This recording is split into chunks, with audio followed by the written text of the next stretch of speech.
যে মিছিলটি শুরু হয়েছিল, এই মিছিলের অগ্রভাগটা যখন আমি মহাখালীর দিকে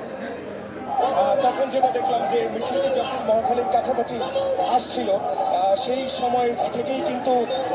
আমরা দেখেছিলাম আইন শৃঙ্খলা রক্ষাকারী বাহিনীর মধ্যে পুলিশের একটা ব্যাপক অবস্থান ছিল এবং সেনা সদস্যদের অবস্থান ছিল। কিন্তু বিশাল এই মিছিলটি যখনই মহাখালীর যে অংশটি, সেই অংশটি যখন অতিক্রম করছে, ঠিক সেই সময় আমরা দেখতে পেয়েছি যে বিপুল জনস্রোতের মাঝখানে যে ব্যারিকেডগুলো দেওয়া হয়েছিল, সেই ব্যারিকেড আইন শৃঙ্খলা রক্ষাকারী বাহিনীর সদস্যরা তারা সেগুলো সরিয়ে নেয় এবং এই যে শিক্ষার্থীদের এবং মানুষের যে মিছিল, গণমানুষের যে মিছিল, সেই মিছিলটি এখন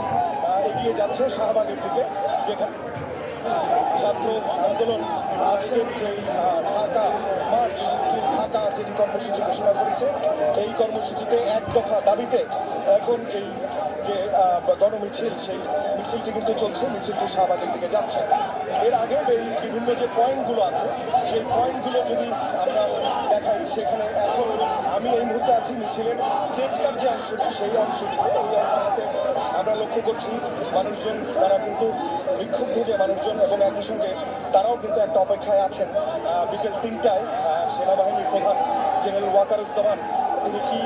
ভাষণ দেন, সেই ভাষণ শোনার জন্য যে অপেক্ষা, সেই অপেক্ষাটিও আছে। এবং একই সঙ্গে ছাত্র জনতার ডাকে যে মিছিল, গণমিছিল যাচ্ছে শাহবাগের দিকে, এই মিছিলে আমরা দেখেছি বিভিন্ন শ্রেণী পেশার মানুষ, বিভিন্ন বয়সের মানুষ, তারা কিন্তু এটাতে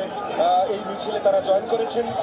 এবং এখানে আমরা কিছু প্রতিবন্ধী মানুষ দেখতে পাচ্ছিলাম, যারা রিকশায় করে তারা এই মিছিলের সঙ্গে এগিয়ে যাচ্ছে। এবং আরও কয়েকজন বয়োবৃদ্ধ মানুষ যারা আছেন, 70-80 বছরের উপরের যে এমন যে মানুষজন আছেন, তারাও কিন্তু এই যে মিছিল, এই মিছিলে তারা যুক্ত হয়েছে। ব্যাপক নারীদের সমাগমও কিন্তু আমরা দেখেছি, শিক্ষার্থীরা যারা